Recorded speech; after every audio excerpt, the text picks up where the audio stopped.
Hello students, welcome back to my channel. Let's continue with the chapter Electricity class 10th and let's take up a couple of numericals more on heating effect of current and then we'll do the last topic and the chapter is over.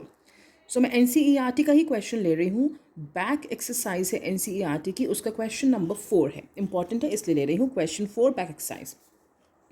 There are two conducting wires. So let it be wire 1, wire 2. They have equal length and equal diameters and are made up of same material. So let's understand the logic. They have same length, they have same diameter. So if the diameter is same, then automatically the radius will also be same, right? And if the radius is same, area is pi r square. So their area will also be the same, right? So length is same, diameter same, so radius same, so area same. And their material is also same. That means दोनों की resistivity भी क्या हो जाएगी? Same. अगर सब कुछ same है, resistivity same, area same, length same, resistance क्या होता है? Rho L upon A. Rho L upon A. अब rho same, L same, L A same, तो दोनों वायर्स की रेजिस्टेंस भी क्या हो जाएगी? सेम. तो पहले तो हमने ये देखा कि जो हमें इंफॉर्मेशन दे रखे लेंथ, डायमीटर, मटेरियल, उससे हमारा कंक्लूजन क्या निकल रहा है? कंक्लूजन निकला कि दोनों की रेजिस्टेंस सेम आ गई. अब दोनों वायर्स को बेसिकली हमने सीरीज में लगाया और पैरेलल में लगाया अक्रॉस सेम पोटेंशियल डिफरेंस. एक बार दोनों को सीरीज में लगाया, एक बार दोनों को पैरेलल में लगाया और दोनों में हमने सेम पोटेंशियल डिफरेंस दिया. आपको बताना है कि दोनों केसेस में जो हीट प्रोड्यूस हो रही है सीरीज में और पैरेलल में, जो हीट प्रोड्यूस हो रही है उसका रेशियो क्या है. चलिए लेट्स सी. तो अगर हम इनको सीरीज में लगा रहे हैं तो रेजिस्टेंस क्या होती है? R1 plus R2. तो पहले सीरीज का काम कर रहे हैं तो क्या हो जाएगी? Resistance 2R, right. Potential difference मान लेते हैं हमने V लिया, करेक्ट. अब हीट का फॉर्मूला होता है, what is heat? Heat is I square RT. तो मुझे I तो निकालना पड़ेगा. तो using Ohm's law V is equal to IR. V तो हमने V ही लिया हुआ है, I निकालना है. R कितना है सीरीज में? 2R. तो I कितना आ जाएगा? V upon 2R. I आ गया. Let's find the heat. Heat is I square RT. तो हम निकाल रहे हैं हीट सीरीज की. I कितना आ गया? ये. तो इसका स्क्वायर क्या होगा? V स्क्वायर और नीचे 2R का स्क्वायर 4R स्क्वायर. रेजिस्टेंस कितनी है सीरीज में? 2R. और टाइम को हम T ले रहे हैं. टाइम हम दोनों केसेस सीरीज और पैरेलल दोनों में सेम लेंगे. क्यों भाई? हम कंपेयर कर रहे हैं तो टाइम तो कांस्टेंट रखना ही पड़ेगा ना. अगर किसी एक में 10 मिनट के लिए मैं करंट फ्लो करूंगी और एक में 1 घंटे के लिए, there is no comparison, right. एक में 10 मिनट के लिए फ्लो करो, एक में 1 घंटे के लिए, तो 1 घंटे वाले में तो डेफिनेटली हीट ज़्यादा हो ही जाएगी. So how can you compare? So क्योंकि हम कंपेयर कर रहे हैं तो we will have to keep the time constant in both the cases, right. तो मैंने क्या किया? सीरीज की रेजिस्टेंस निकाली, R1 plus R2, R plus R 2R. Series का करंट निकाला, फिर मेरी हीट आ गई I स्क्वायर RT से. अब आप देखो इसमें क्या होगा? एक R कैंसिल हो जाएगा और ये 2 से. तो हीट क्या आ गई सीरीज में? V square T upon 2R, क्योंकि एक ही R कैंसिल हुआ था ना हमारा. अब आते हैं पैरेलल पे. पैरेलल में रेजिस्टेंस क्या होती है? 1/R1 plus 1/R2. तो ये हो जाएगा 2/R और रेजिस्टेंस आ जाएगी हमारी R/2. फिर करंट निकाल लेते हैं. V is equal to IR. V तो हमने V ही लिया है, I निकालना है. R कितना है पैरेलल में? R/2. तो ये ऊपर जाएगा 2V/R. ये आ गया मेरा I पैरेलल में. अब निकाल लेते हैं heat in parallel. I square इसका स्क्वायर तो 4V square upon R square. I square RT होता है. R कितना है पैरेलल में? R/2. और टाइम तो मैंने क्या बोला? हम कांस्टेंट लेंगे. तो एक R कट गया और ये 2 कट गया, तो 2V स्क्वायर T/R आ गई पैरेलल की हीट. क्या क्या? सीरीज में निकाला R1 प्लस R2, सीरीज से करंट निकाला, फॉर्मूला में पुट कर दिया. सिमिलरली पैरेलल की रेजिस्टेंस निकाली, करंट निकाला, फॉर्मूला में पुट कर दिया. अब मेरे पास सीरीज की हीट भी है, मेरे पास पैरेलल की हीट भी है. मुझे दोनों का रेशियो निकालना है. Heat in series upon heat in parallel. Series में है V square T upon 2R. इससे डिवाइड करें रेशियो के लिए तो इसका क्या हो जाएगा? Reciprocal, basic maths. R upon 2V square T. अब देखो R से R कट जाएगा, V स्क्वायर से V स्क्वायर कट जाएगा, T से T कट जाएगा. तो heat in series upon heat in parallel. ऊपर तो 1 बचा, नीचे 2 2 ज़ा 4. तो रेशियो क्या आ गया हमारा? 1:4. तो the ratio of heat produced in series to parallel is 1:4. Clear? चलिए लेट्स मूव फॉरवर्ड. अब हम कर रहे हैं इस चैप्टर का next and the last topic, that is commercial unit of energy. यानी कि जो हम इलेक्ट्रिसिटी बिल कैलकुलेट करते हैं कमर्शियली, वो कैसे किया जाता है। वैसे तो एनर्जी की ऐसा यूनिट जूल्स होती है, but what is commercial unit of energy. हमने पढ़ा है power is energy upon time, work done upon time. तो यहाँ से अगर मैं एनर्जी निकालूँ तो वो क्या हो जाएगा, पावर इनटू टाइम। सो जब भी हम कमर्शियल यूनिट की बात करते हैं, we take power in kilowatt and time in hours. तो एनर्जी क्या आ जाएगा, kilowatt hour. It's not kilowatt per hour, it is kilowatt hour. Kilowatt hour is your commercial unit of energy. मतलब जो हमारा इलेक्ट्रिसिटी बिल है वो kilowatt hour में कैलकुलेट होता है।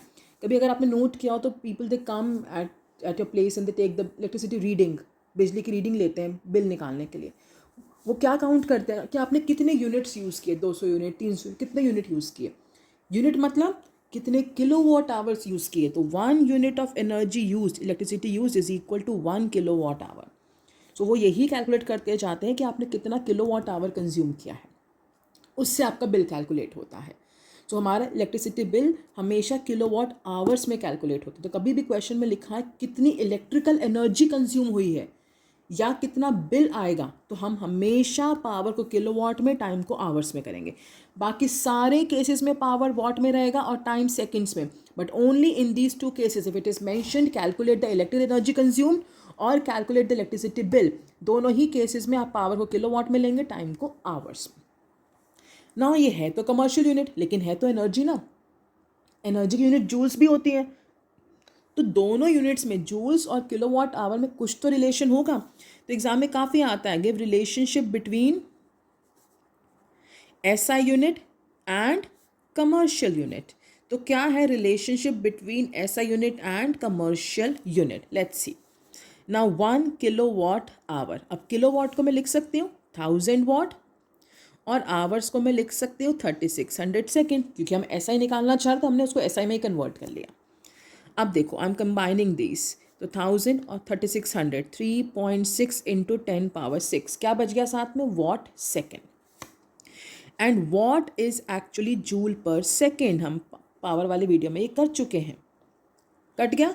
सो 1 kilowatt hour is 3.6 into 10 power 6 joules. So this is the relationship between commercial and SI unit, that 1 kilowatt hour is equal to इतने joules. Clear? तो चलिए let's take up some numerical on this. Suppose question में मुझे दिया है कि मेरे पास 2 bulbs हैं, दोनों ही 60 वॉट ईच के हैं, राइट? और ऐसे ही मेरे पास 3 फैंस हैं, तीनों ही 50 वॉट ईच के हैं, राइट? ये 2 बल्ब यूज़ होते हैं रोज़ 5 आवर्स, ये 3 फैंस यूज़ होते हैं रोज़ 4 आवर्स। आपको टोटल इलेक्ट्रिकल एनर्जी निकालनी है और साथ में इलेक्ट्रिसिटी का बिल निकालना है एट ₹5 पर यूनिट।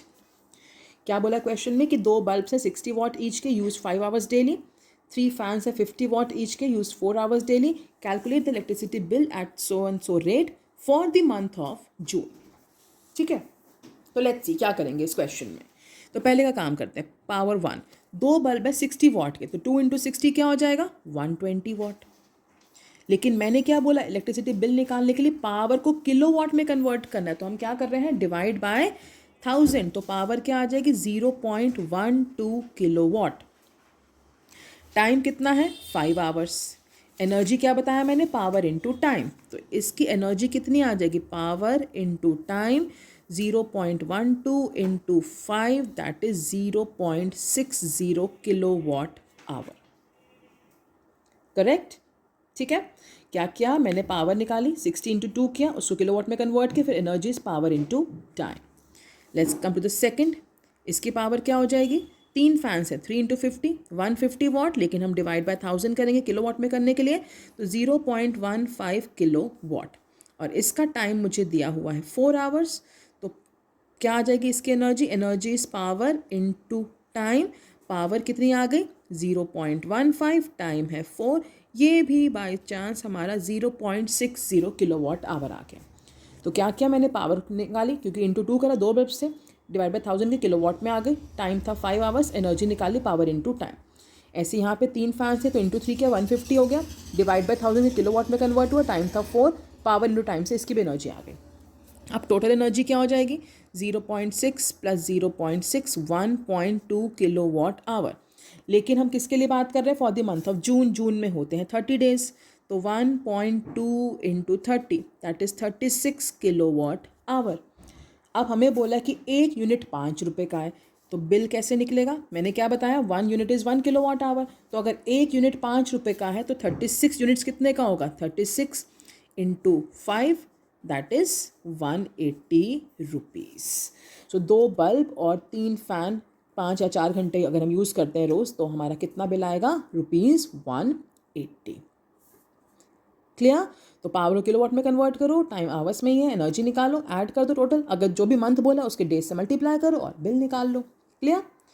चलिए, तो यहाँ ख़त्म होता है हमारा चैप्टर इलेक्ट्रिसिटी। आई होप आपको समझ में आया होगा। कोई भी डाउट हो मुझे व्हाट्सएप कीजिए, and then maybe we'll continue with a chemistry chapter from the next video.